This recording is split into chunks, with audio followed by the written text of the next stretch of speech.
Welcome everyone to a new video of me and Mike, the Heal Your Gut guy. We have done some collaborations before. We did a video about acne, about eating liver together, and he shared his personal story on my YouTube channel as well. I will put the links to the videos in my description box down below. And today we're going to talk about another interesting topic, because most of you know that I switched from a vegan diet to a carnivore diet. And then afterwards, I started incorporating other kinds of food back into my diet and experienced problems. But we got an expert here on the gut and how to heal it and how to eat well and how to incorporate back carbs into your diet. So please, if you can introduce yourself to the people that don't know you yet. Hi everyone, I'm Mike the Heal Your Gut guy. I have a YouTube channel on how to heal your gut, and I study a lot of ancestral nutrition, and carnivore and ancestral nutrition kind of run side by side. But our ancestors consumed carbs, and they enjoyed a huge variety of foods, not just meat or raw meat. But I myself was on like a low carb diet for years and years and years and years. And I said, why can my friends eat like shit? And why can they eat poorly and I can't? Every time I cheat just a little bit, I pay in spades, like acne, horrible gut pain. And so I did a little bit more digging, and now I eat carbs with every meal, and I help a lot of other people do this as well. And yeah, so we're gonna try to demystify like what happens when you cheat on the carnivore diet, and why you're suffering from all sorts of symptoms and stuff, like kind of what's going on behind the scenes.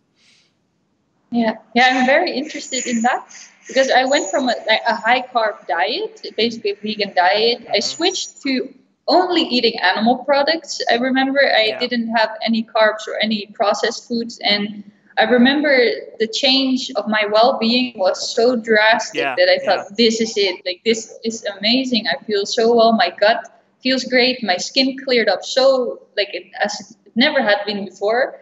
I felt just good, and I thought everything is healed up. I'm just gonna eat some other stuff again. But I also ate processed foods, and then I saw some symptoms crawling back up again. It wasn't that intense yet. Then I cleaned up my diet again, and it went well.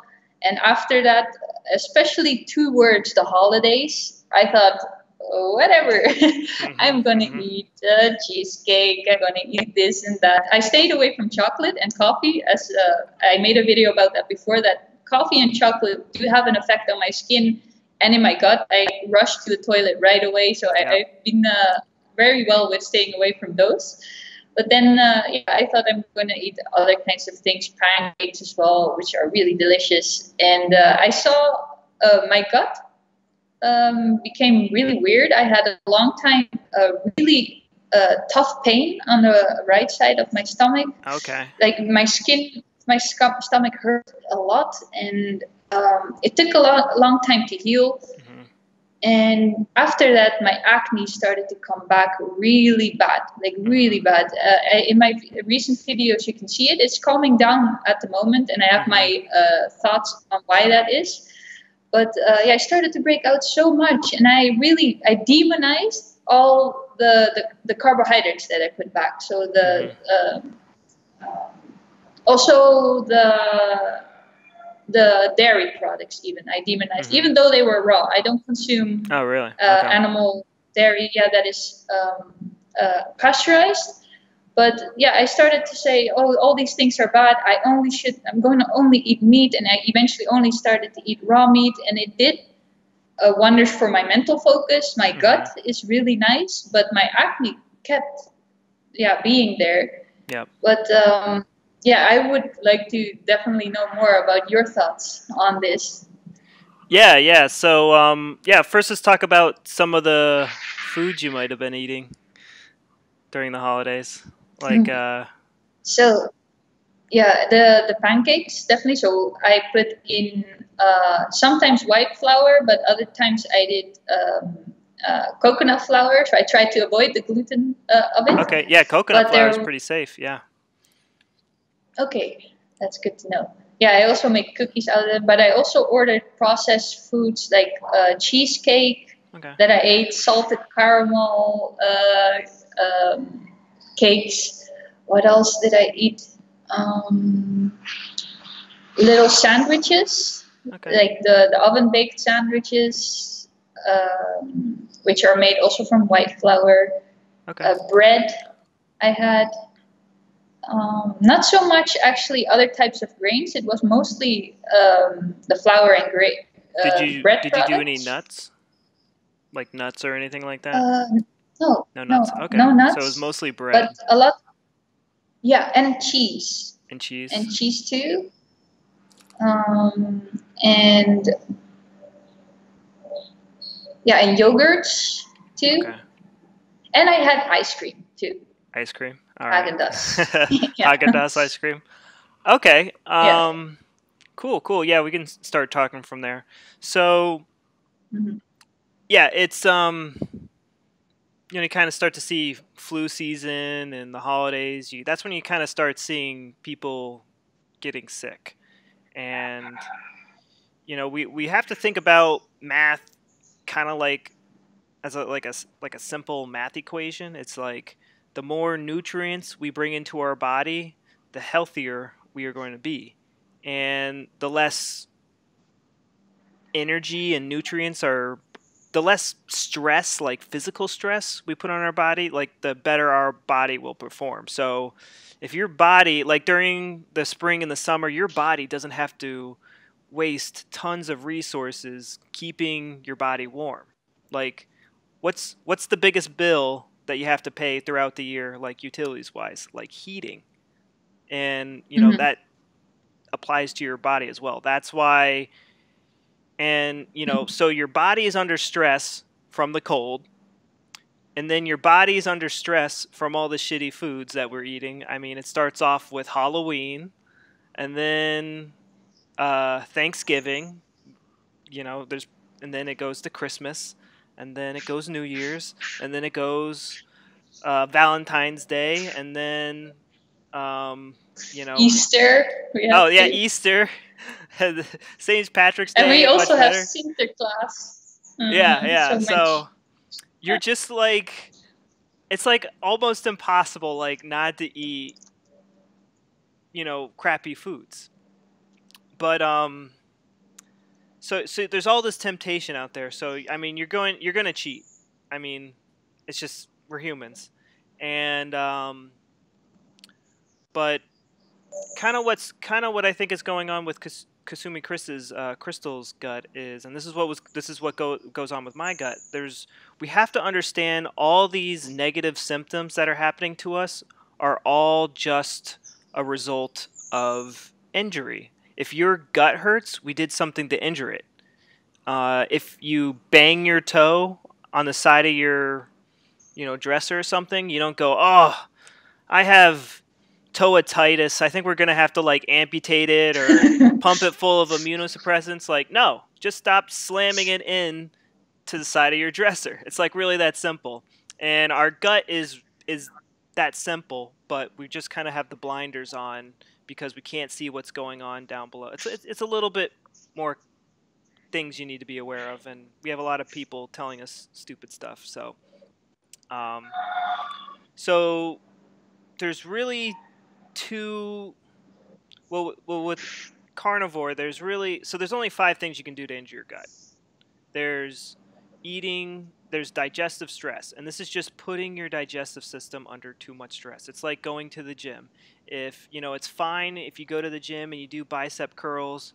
It's fine if you do that once or twice a week. But if you do that every single day, multiple times a week, your arm's gonna fall off after a certain point, and we're doing that to our guts. If you see portion sizes from the 1950s to now, I mean, they're double if not triple.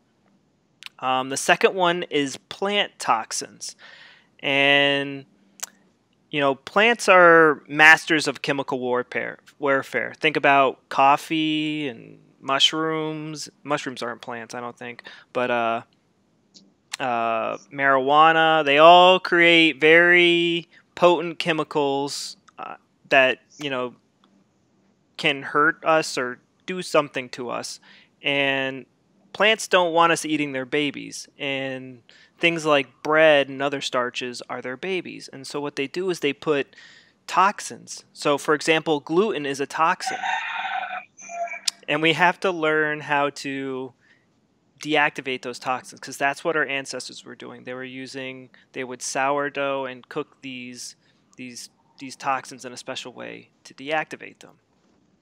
The third is bad bacteria and fungi eating you alive from the inside out.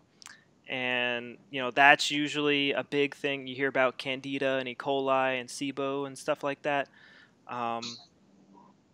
I've been doing tests at home with Candida and feeding it different foods. And when you feed it meat, it can grow when you feed it meat. It can live off of meat, but when you feed it bread, it goes crazy. So I'm trying to pinpoint which foods are, make Candida grow and what you have to do to protect those foods. I'm seeing how much honey and like essential oils you have to add to bread before Candida can't grow on it. I'm doing experiments like that right now, and yeah, and so for me, I'm telling you, I would eat like a handful of chips, like sprouted chips or white sourdough bread, a slice of white sourdough bread. I would be sick for like 2 or 3 days, like not fun at all, until I killed that infection. And so I think that's where your big thing is, and even raw dairy can feed that infection if the infection's really bad. So I kind of think that's where, yeah. Yeah, I remember that. I remember actually the moment that it started. There was probably a food that I ate that really injured my gut. Definitely, there was because I was completely fine with my gut until I ate some fried chicken. I remember, and my gut exploded. I went to the toilet right away, and after that, I couldn't tolerate all these other types of food, which I was tolerating before. Right after I went vegan, I had raw dairy kefir. I had raw butter, eggs, like all these animal products without any problem. I could drink a whole bottle of raw milk kefir without any problem. Sometimes I would get a little bit sleepy, but no pains or troubles.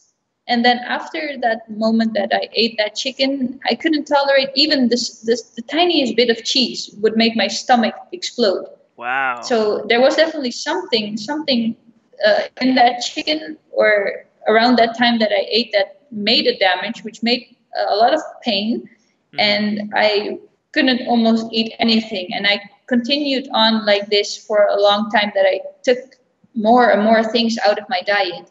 But I really then, demonized really the carbs. Like I cannot eat a grain of rice. I cannot have an avocado. I cannot do that because these are all injuring my gut. But I think over this time, of course, doing an elimination diet like that gives your gut the time to heal up, and which you can then afterwards tolerate these, or you can digest these foods better again.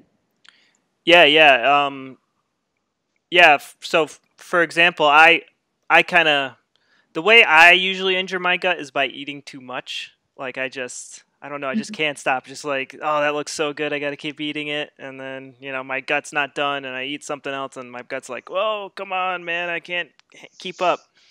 And, it's, so when your gut is injured, like say you cheat on the carnivore diet and, your gut has adapted to digesting meat.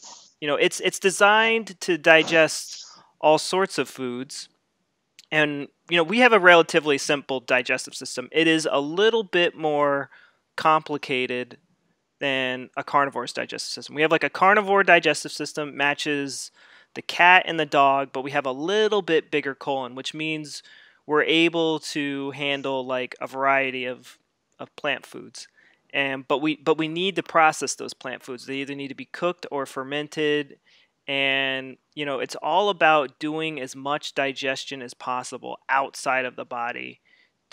It's just like if you break your leg, you don't run a marathon, you put it in a cast and you don't use it. And so we kind of have to use that idea with our gut. For example, you could eat white bread or you could eat sourdough bread. And the longer you sourdough it, the easier it is to digest. But also be aware that that sourdough bread could feed an infection in your gut. And when you're aware of the digestibility challenges between different food groups, and a food's ability to feed infection, it makes those elimination diets much easier. Because I remember those elimination diets would just steal all of my willpower. Like, it was so tough just eating like 2 foods for like a week and then adding one food at a time. That would drive me absolutely Yeah, bonkers. um, but I yeah, it's understand that. yeah, so on our channel, we focus on how to kill that infection, how to make foods easier to digest, and it's all based off of ancestral principles, what our ancestors did. What animals in Mother Nature's do. Why is a cow's digestive system designed one way, and a monkey's digestive system is designed a different way, and ours is designed a different way. There's these patterns mean something. And if you want to get your gut health back, we really need to understand what we're doing to injure the gut and how to take care of it. Because the word cure, to cure something, its Latin root means to take care of. So we have to learn how to take care of the gut if you want to learn how to cure it. And the word heal Yeah. means to make whole. So if we want to heal our guts, we got to understand, it's our gut. I mean, people just assume that you can shove anything down your mouth and you're going to digest it. We're omnivores. We can eat everything. We're not very good omnivores. I mean, we use our brains to digest our food, not our guts. If you look at a rat's digestive system, they have more digestive machinery to deal with different foods. We don't have that. And our ancestors, they were very hands-on. They would butcher cows and butcher pigs, and stuff their digestive system with their organs. That's how you make sausage. If you did that once a week for your whole life, I think you would get a very intimate understanding of how digestion works in Mother Nature. And you're also hunting these animals, and to hunt these animals, you have to stalk them and know their eating patterns, what they eat during this time of the year. And you are very connected with how digestive systems work in Mother Nature. And so just subconsciously knowing that stuff allows people to make like better decisions, like, oh, I shouldn't eat that. I could probably, Yeah. my gut can tolerate that right now. But Yeah. it's, So it sounds like definitely one thing is to be careful on overeating those things. yeah, for me, Because that that's can something give I can trouble. I get in trouble with. But yeah, Okay. So if somebody is eating a completely carnivore diet and is feeling really fine and wants to add things back in, it could go well probably in small amounts to see how, if they tolerate it or not. Yeah. But if you kind of like I did, I would eat the whole slice of pie or the 3 pancakes. Like, I put it back in like that after having that also that issue with my gut. Yeah. It looked like it did a lot more harm in that way instead. So how would you recommend to put these things back in smaller amounts if you are on a carnivore diet and you want to add things back in? Yeah. People on a carnivore diet and looking to transition into that ancestral diet, like that Weston A. Price ancestral diet. Yeah, it's really funny. When I first did that, I tolerated junk food pretty well. And then when I went on these clean diets, it's like every time one little thing just would send me off. And so it's, definitely like being careful and, doing things in small amounts. But when you're on the carnivore diet, what you're trying to do is you're trying to nourish your body as much as possible. And, you know, not just eating muscle meats, but eating like liver and stuff like that, which you're like awesome at. You're much better than I am at that. So kudos. And so it's about so it's about nourishing your body as much as possible, letting your body become more resilient, and then slowly killing that infection and bringing in the probiotics, whether it's with fermented meats. Some fermented meats are better probiotics than yogurt, like certain chorizos and stuff like that, and salamis. These traditionally fermented meats. You can try fermented veggies. You can do kombucha. You can do yogurt and sour cream. You can do cheeses. You can take probiotic. There's all sorts of ways to start shifting your gut microbiome and killing the bad guys. And I could talk about that all day, but we go over that in more detail on how to kill infection. You have to. I pretty much quote The Art of War, like Sun Tzu. I don't know how to say his name, but that old Chinese book. I quote, you have to know your enemy. You have to know how the good guys behave in your gut. So it's slowly transitioning your gut microbiome, getting that back under control. And then once that happens, you start to get better because, you know, these bad bacteria and fungi, they eat both junk food and good food. A lot of people assume you could just eat good food and that will feed the good guys and not the bad. They eat the same things. It's about shifting the environment in your gut so that only good guys can grow and the bad guys can't. And you know, it happens. It depends on how injured your gut is and how infected your gut is, on how fast that transition happens. But it's all about,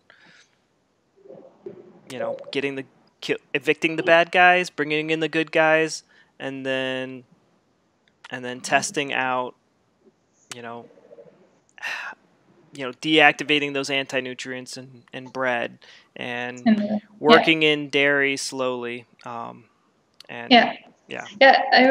remember you also talked. I want to mention your video course because that helped me a lot in times that I was really struggling. Yeah, I remember there was like 3 days that I didn't want to eat anything. I didn't have any appetite, and everything would just hurt. And I was so kind of lost and stressed that I wanted to go to the doctor, but I knew they won't really help me and stuff. So I went through your video course again, and there was also another girl that I know that she also watches your video course. And then she mentioned yogurt. Just like I was kind of also afraid of the dairy around that time, but she said like the 24-hour yogurt, or I have also this raw yogurt that I could buy, which is really great. And then after I had a cup of oregano tea, which I made along that time too, it gave me back my yogurt. And after 3 spoons, I felt so good.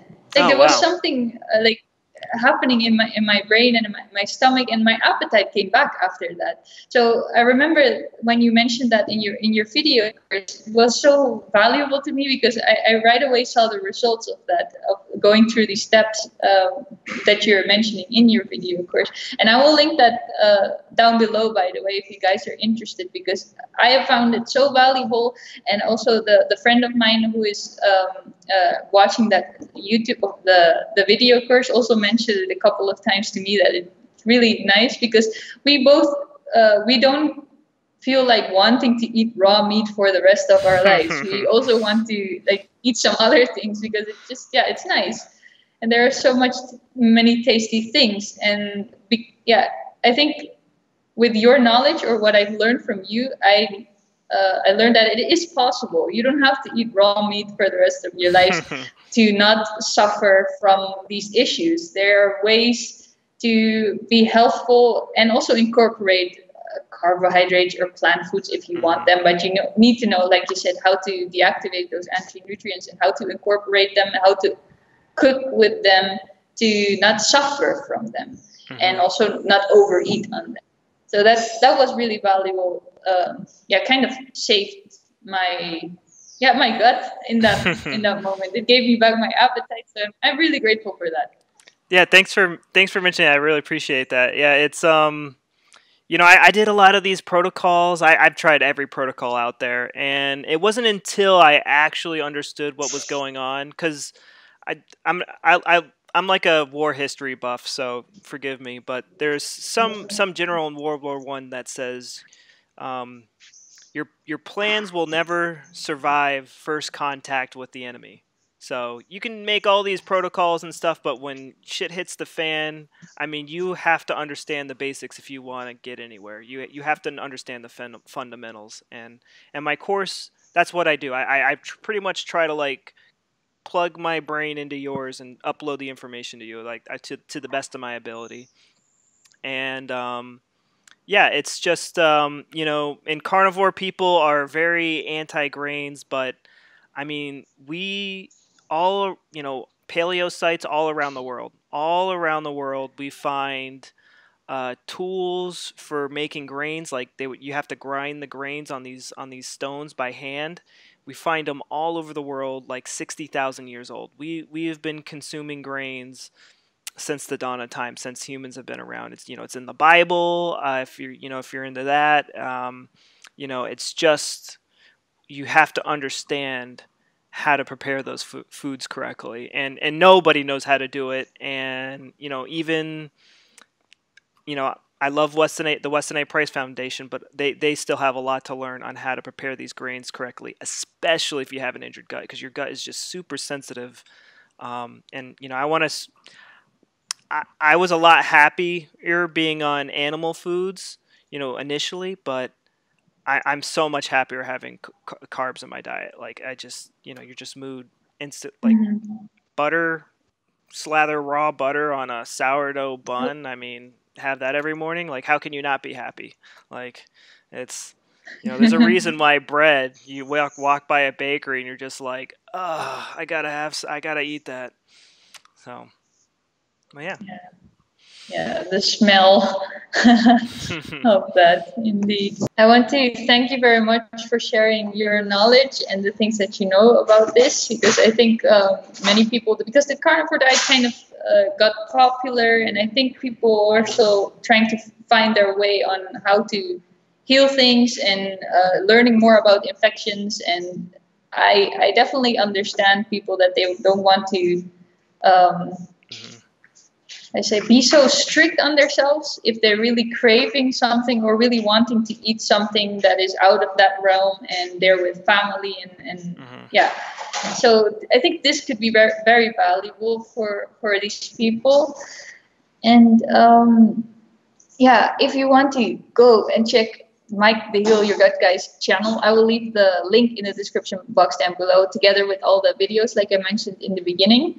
And you can learn a lot more about this on his channel.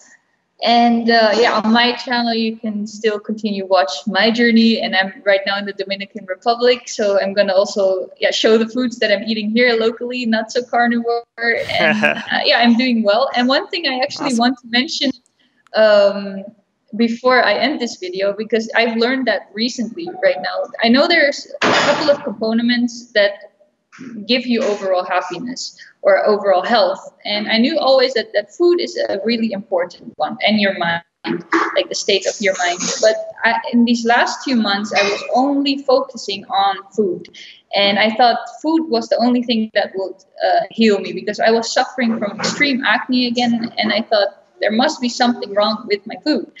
But since I came over here to the Dominican Republic, I noticed my symptoms, especially my acne, diminishing instantly the 2 days that I'm here, because I think I've surrounded myself with family. I have lower stress levels, and I'm just not so obsessed. Not that I was really obsessed, but I was eating so clean and so perfect, but didn't see any results. But now I came here and I'm eating avocado. I'm eating some, I had some rice even with beans. And no issues, no pain, no struggle at all. And my acne is even clearing up. So food is important, but also your relationships and the stress levels that you're having have also so much to do with inflammation and the way you feel inside. And that's one big thing I want to mention, and I will talk more about on my channel as well. So yeah, that was it for this video then today. And I want to thank you very much, Mike, for being here to make a video again. I hope we make some other videos soon too. Yeah. And yeah, thanks very much for watching. Thanks, and I'll Crystal. see you next Bye, time. everybody.